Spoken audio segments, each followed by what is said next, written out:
Shutterstock.com Geekwire recently reported that the latest Pew Research survey found 95% of teenagers have access to a smartphone.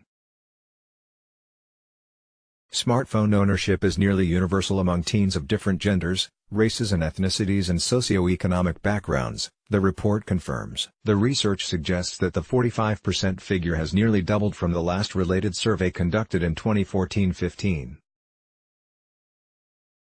To add another component, in the study, 45% of teens say they are online almost constantly each day. Okay, let's just not pick on the kids. Let's see what stats say about their parents. Smartphone addiction is a real thing. U.S. Adults check their phone on an average of 52 times a day. That's up from the results in 2017, which reported 47 times a day. To make matters worse, the average person spends over 4 hours a day on their phone. So, what the heck is everyone so connected? The dire need for information or the desire to be and or feel connected with friends and family on social media is the driving force. How is all of this affecting the bonding for families within a household? Are families spending all of their free time on their phones? The answer is clear, yes.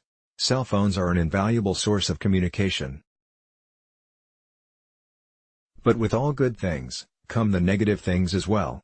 The compulsive usage of cell phones has created an addiction amongst society. Ultimately, the interpersonal relationship building is crippled due to the non-existent communication efforts within a family unit. All in all, society is in denial because they are addicted and do not want to admit the problem. Sometimes an intervention is necessary. Consider this an intervention. Here are the many ways phones are replacing good old family bonding in your house: alerts, text messages, app updates, emails, new social media posts, news alerts, and other alerts are the common disruptions that take up a good chunk of time. It's family movie night and your phone alert goes off. The simple check can lead to valuable time away from your family. Even though your intention is to only take 30 seconds and identify the alert, you may get sidetracked or take more time to respond to the alert. What can you do? Create a non-alert mode on your phone. When you are home, silence your alerts. Be intentional with your time and do not get sidetracked.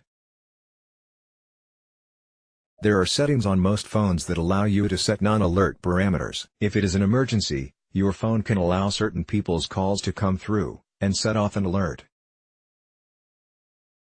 Family meals. Dinner around the table should be a daily must. There will be times when practices, school events, and long hours at the office will prohibit family dinner from taking place.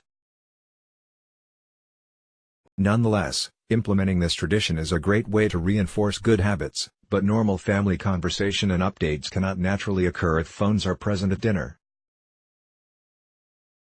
What can you do? Take a basket or a bowl, place it in an area, away from the dinner table. Before joining dinner, each family member must put their phone in the basket or bowl. This will alleviate any distractions and foster a good family dynamic. To reinforce the idea of family first. Work. Adults are linking their work emails to their personal phones because they are worried about falling behind. The unhealthy imbalance sets a precedence to children. Work is more important than family time. In comparison, students are utilizing their phones as a research device.